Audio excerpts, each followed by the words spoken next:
Bienvenue sur Africa 24 dans cette nouvelle édition du Morning News. Voici les titres de l'actualité.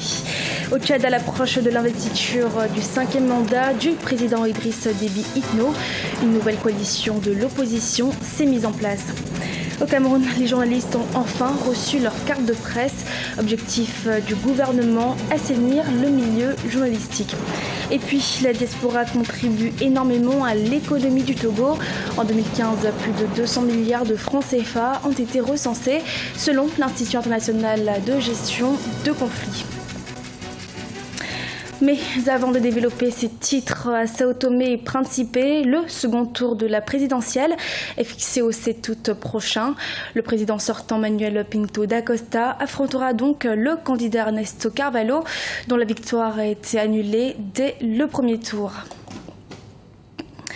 Au Tchad, alors que les partis politiques de la majorité présidentielle préparent l'investiture du président Idriss Déby Itno, l'opposition de son côté initie un front commun pour contester la légitimité des nouvelles autorités qui seront issues du 5e mandat. C'est un reportage de l'un de nos correspondants au Tchad, Mahamat Ramadan. Proche de l'investiture du président tchadien Idriss Déby Itno, l'opposition se met en ordre de bataille. 29 partis politiques de l'opposition créent la coalition Le Front de l'opposition nouvelle pour l'alternance et le changement. Objectif, appeler les partisans à boycotter le 5e mandat du président Idriss Déby qu'ils estiment illégitime. Nous avons décidé de nous inscrire contre ces résultats et donc nous continuons notre combat, nous les 6 candidats. Nous disons que nous n'avaliserons jamais ces résultats. Et nous n'avons jamais avalisé un pouvoir qui pour nous est illégal et illégitime.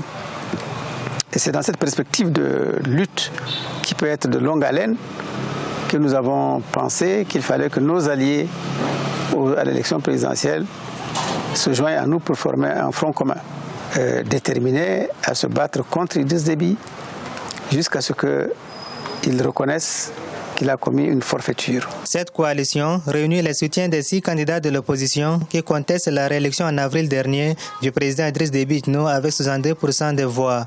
Mais pour certains observateurs de la scène politique tchadienne, l'opposition doit assumer sa défaite électorale. Mais en ce moment, ils ont perdu les élections, qu'ils acceptent le verdict des urnes. Nous avons observé les élections, nous avons tous les observateurs, que ce soit nationaux, internationaux, ont dit que les élections sont passées avec toute la transparence. Les partis d'opposition doivent appeler leurs militants à la retenue et qu'on n'en a plus besoin. Ce pays a trop souffert. Nous voulons développer ce pays, nous voulons travailler. Sur quelle base ils vont dire qu'ils ne vont pas reconnaître ? Parce qu'ils ont participé aux élections. S'ils avaient écouté les élections, on pouvait comprendre. Mais ils ont participé aux élections. Notons que la coalition FONAC de l'opposition a prévu en N'Djamena le 6 août prochain un grand meeting et une marche pacifique pour protester contre la prestation du serment du président réélu. Actualité tchadienne toujours, Hissène Habré, reconnu coupable pour crimes de guerre et crimes contre l'humanité, a été condamné ce vendredi par le tribunal spécial africain à Dakar au Sénégal à verser des indemnisations individuelles à ses victimes. L'ancien président tchadien devra verser entre 10 et 20 millions de francs CFA par victime en guise de dédommagement. Au Cameroun, la toute première commission indépendante de délivrance de la carte de presse va remettre de façon solennelle les premières cartes de presse aux journalistes. Il s'agit de réglementer le cadre de travail des journalistes dans le pays. Reportage de Viviane Baoken. Désormais, il ne sera plus possible d'exercer la profession de journaliste au Cameroun sans sa pièce d'identification qu'est la carte de presse. Les journalistes et assimilés ont reçu officiellement ce jeudi leur document d'accès à toutes les sources administratives et les avantages qui suivent ne bénéficient qu'aux détenteurs. Entre autres facilitations, l'accréditation à toutes les manifestations publiques.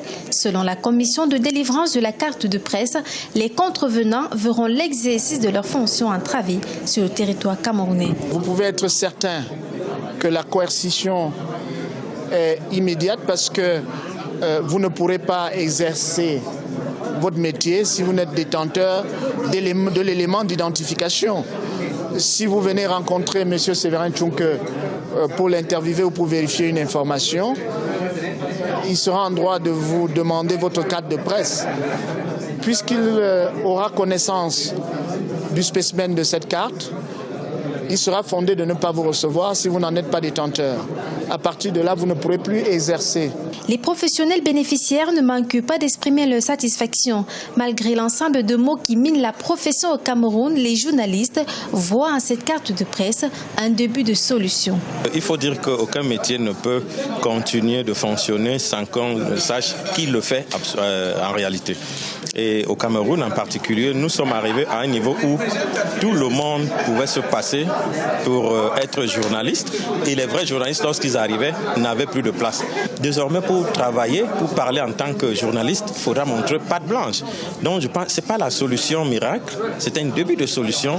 Ce que je relève avec cette carte, c'est qu'il est important de commencer quelque part et il est important que peut-être ceux qui sont le visage de ce métier adhèrent au projet pour améliorer au fur et à mesure qu'on va avancer.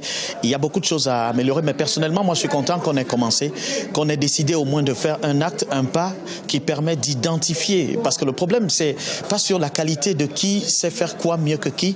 Le problème pour moi, c'est d'abord d'identifier qui exerce ce métier. La commission de délivrance de la carte de presse a été créée en 2002 par l'ancien Premier ministre Peter Mafani Mosongé. Après plusieurs années de léthargie, elle va renaître de ses cendres avec plus d'énergie et des challenges adaptés à l'environnement sociopolitique du pays. Au Togo, la contribution de la diaspora n'est pas négligeable. Cette contribution représente environ 10% du PIB, soit 25% du budget national. Seulement, cet apport passe essentiellement par des mécanismes informels, d'où la nécessité de mettre en place des structures adaptées pouvant rassurer ces potentiels investisseurs. C'est un reportage de notre correspondante au Togo, Emefa Kofi. Selon la Banque africaine de développement, il y a environ 2 millions de Togolais recensés à l'étranger. Une diaspora dont l'envoi de fonds est estimé en 2014 à plus de 150 milliards de francs CFA. Ils sont destinés aux familles, mais aussi à l'investissement qui parfois ne donne pas gain de cause. Les gens ont investi dans l'achat de terrains, mais il s'est fait qu'à un moment donné, les terrains ont été fait objet de double vente, triple vente. Et puis, lorsque vous allez à la justice, les gens sont partis avec des dossiers présentant les documents clairs qui montrent que le terrain leur appartient, mais quelques temps après, la justice se tait. C'est vrai qu'aujourd'hui, nous avons la direction des Togolais de l'extérieur, mais c'est une direction qui est un peu méconnue, malheureusement méconnue par la diaspora elle-même. Parce que la question de la diaspora au Togo, ça se rapporte à ce climat ou à ce sentiment de méfiance qui existe entre les différents acteurs. Pour ceux qui ont décidé de rentrer au pays, ils prônent l'amélioration du climat des affaires depuis quelques années au Togo.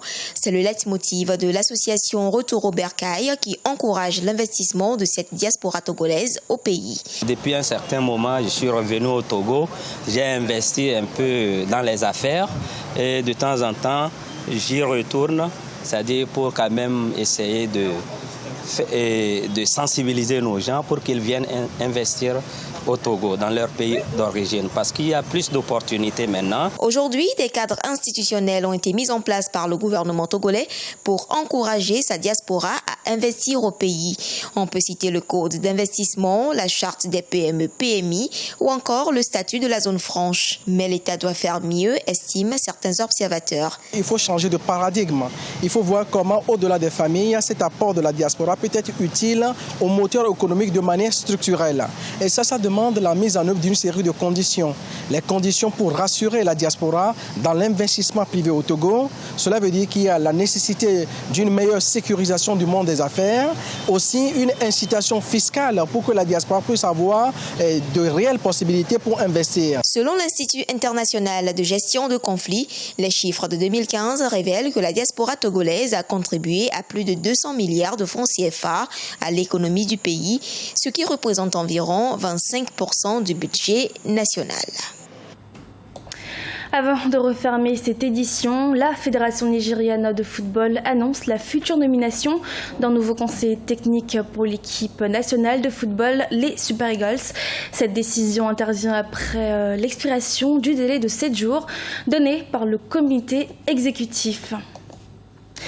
C'était le journal de la rédaction. Nous vous remercions de votre fidélité et dans quelques instants, une nouvelle édition de l'actualité sur Africa 24.